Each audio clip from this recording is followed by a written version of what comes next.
and Allah is the best of planet. In the name of Allah, this hardly worshipable, this specialist.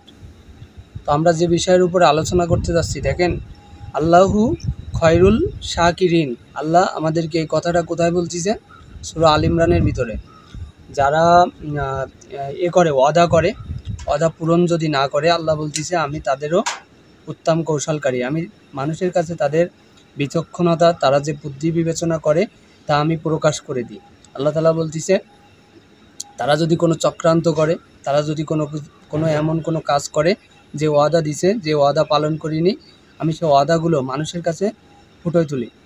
তো মহান আল্লাহর নামে আল্লাহ তাআলা আমাদেরকে এই আয়াতটা নাজিল করছে সূরা আল ইমরানের ভিতরে। আল ইমরান এমন একটা আয়াত যা আল ইমরান অর্থ হচ্ছে পরিবার।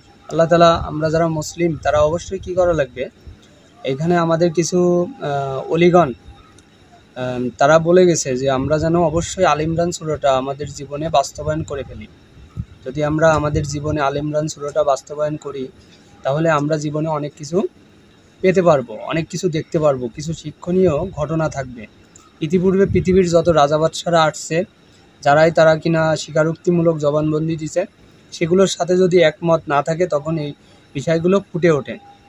তো মহান আল্লাহ তাআলার নামে যারা আমার চ্যানেলটিকে নতুন, অবশ্যই আমাকে সাবস্ক্রাইব করে আমার সাথে থাকবেন এবং আমার চ্যানেলটিকে শেয়ার করে দেবেন, তাতে অন্য মুসলমান ভাই ও বোনেরা বিষয়টা দেখতে পারবে। তো দেখেন, আল্লাহ তাআলা আমাদেরকে এখানে বলতেছে অমাকারুল আল্লাহ, ঠিক আছে, আল্লাহু খয়রুল শাকিরিন। আল্লাহ এখানে আমাদের বলতেছে অ্যান্ড দি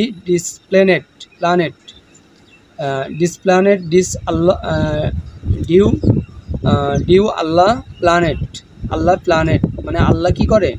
সবথেকে উত্তম প্ল্যানকারী। আল্লাহ কি করতে পারে? সবথেকে উত্তম প্ল্যান তৈরি করে। মূলত এখানে আমাদের আয়াতটার ভিতরে কি বোঝাইছে, আমরা একটু তাফসিরে যাব।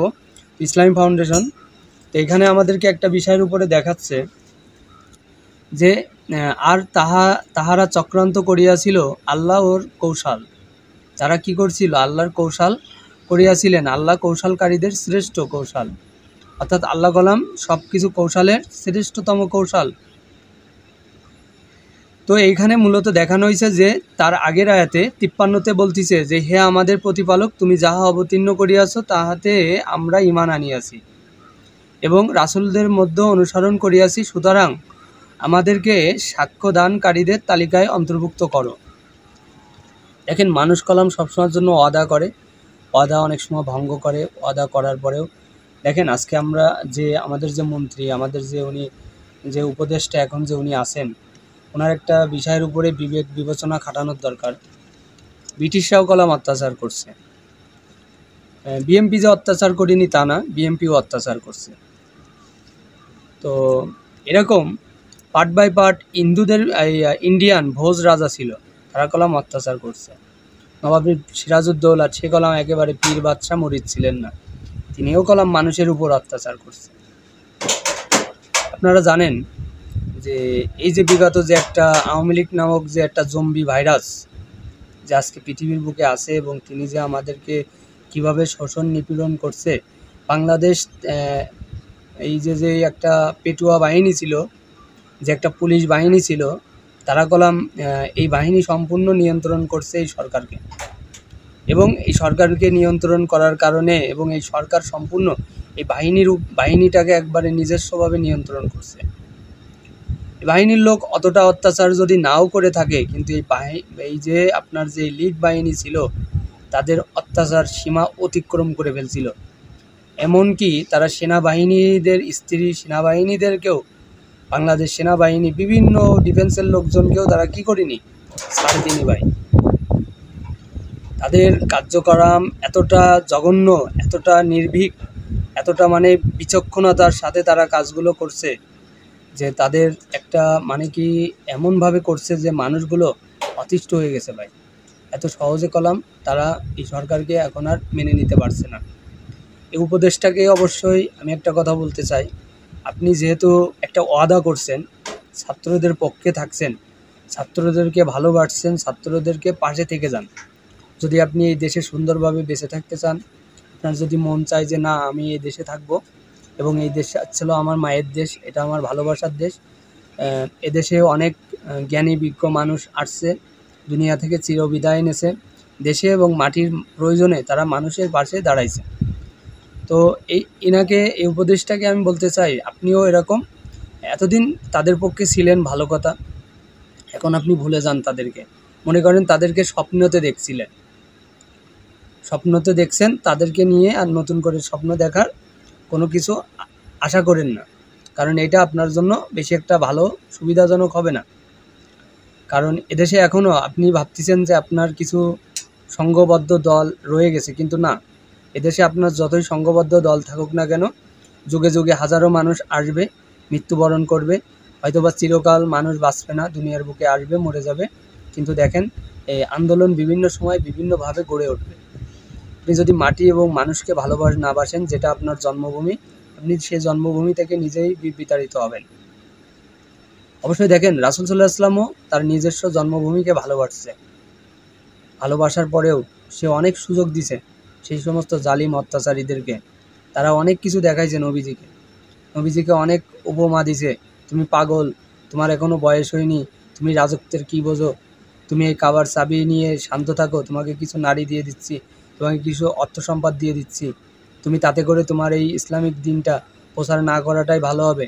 তাকে কলম অনেকে বুঝাইছে, সে কলম রাসূল সাল্লাল্লাহু আলাইহি ওয়াসাল্লাম কলম মানেনি। সে যেটা সত্য সেটা সে কলম প্রচার করছে।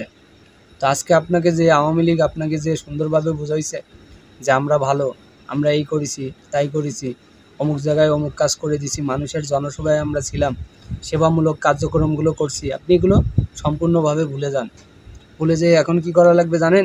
এখন মানুষের পাশে দাঁড়াতে লাগবে।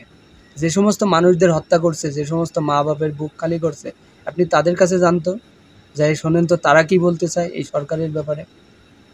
যদি তারা বলে যে হ্যাঁ, আওয়ামী লীগ সরকার খুব ভালো আছিল, তো আপনি তাইলে পরে সেই সরকারের গুণগান গায়েন। খামাখা দেখেন,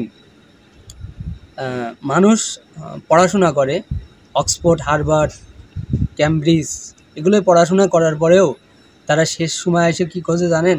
বাইবেল খোঁজে, কোরআন খোঁজে, মানে আল্লাহ তাআলার যেগুলো প্রদত্ত কিতাব আছে এগুলোকে খোঁজ খবর করে, যার আসলে এখানে কি বলছে আমরা একটু দেখি। যে যার ধর্ম সে কলম তার ধর্মের দিকে ফিরে আসে, ভাবে আমাকে তো মরা লাগবে, মরার পর আমাকে তো কিছু কাজ করা লাগবে, কিছু তো দেখানো লাগবে। দেখেন, শোষণ, দমন, পীড়ন এগুলো পৃথিবীতে বিভিন্ন সময় ছিল এবং থাকবে, কিন্তু আপনি যে এই সরকারের সাথে মিলেমিশে যে এখনও তার গুণগান গাবেন, এটা কলম হবে না। এই গুণগান গাইলে পরে সমস্যায় পড়ে যাবেন। যদিও বা আপনি এদেশে সুন্দরভাবে আছেন, সুন্দরভাবে কথা বলতে পারতেছেন এখনও মানুষের সাথে, এটা আপনার জন্য অনেক ভালো একটা আশাবাদী। আপনি যে দেখতেছেন যে আজকে আমাদের সেনাবাহিনীর মেন প্রধান তারা কলম ঘুরে গেছে, তারা ঘুরে কলম কী হয়েছে? ছাত্রদের পক্ষ নিয়ে এনেছে। আপনিও সেম ছাত্রদের পক্ষ নিয়ে নেন। আপনার এই সরকার হাজারো মায়ের বুক খালি করে ফেলছে, বুঝছেন? আপনি হয়তো বা দেখেননি, আপনি তো রাস্তায় থাকেন না। যারা রাস্তায় থাকে, যারা দেখে, তারা জানে যখন গুম হয়, খুন হয়, ধরে নিয়ে যাওয়া হয়, মেয়েদের উপরে অত্যাচার, ভার্সিটিগুলোর উপরে যায় যে রাত্রিবেলা অত্যাচার, এগুলো আপনি দেখেননি। আপনার নিজের মেয়ে যদি হতো, আপনি কলম এটি পদক্ষেপ নিতেন। আপনার নিজের মেয়েকে যদি ধর্ষণ করতে আজকের আওয়ামী লীগ, তখন আপনি বলতেন যে না, আমি আওয়ামী লীগের সাপোর্টার না। কারণ কি? আপনার তো নিজের কোনো ক্ষতি হয়নি, আপনার নিজের সন্তানকে কখনো ধর্ষণ করা হয়নি, আপনার নিজের সন্তানকে কখনো জোরপূর্বক কোনো ঝইঝামেলা করা হয়নি, আপনার উপরেও জোরপূর্বক কোনো ঝইঝামেলা করা হয়নি। এই কারণে আপনার ভিতরে এরকমটা মনে হচ্ছে। ভালো মন মানসিকতা নিয়ে মনে করেন যে সবসময়ের জন্য কী করা লাগবে? কথা বলা লাগবে, মানুষের কাছে আসা লাগবে। আজকে দেখেন, যে জাতি কোনো একটা কাজ করতেছে, আমি আগের দিন দেখাইছি আমার একটা আলোচনার ভিতরে, যে প্রত্যেকটা মানুষই, প্রত্যেকটা পাখি, আকাশের যত পাখি, যত গরু, ছাগল, উট, ভেড়া, মহিষ, সবাই এক একটা দলবদ্ধ জাতি।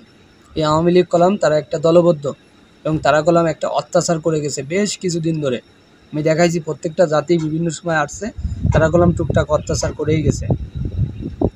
কিন্তু আপনি যদি আপনার ইসলামটাকে ভালোবাসেন, আপনার যে ধর্মই আপনি জন্মগ্রহণ করছেন, সেই ধর্মটাকেও যদি ভালোবাসেন, তাও মনে হয় এরকম নিষ্পেষিত কাজগুলো আপনি কখনো করবেন না।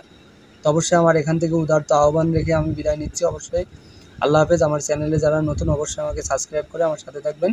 সবাইকে জানাচ্ছি শুভেচ্ছা, অভিনন্দন, সালাম।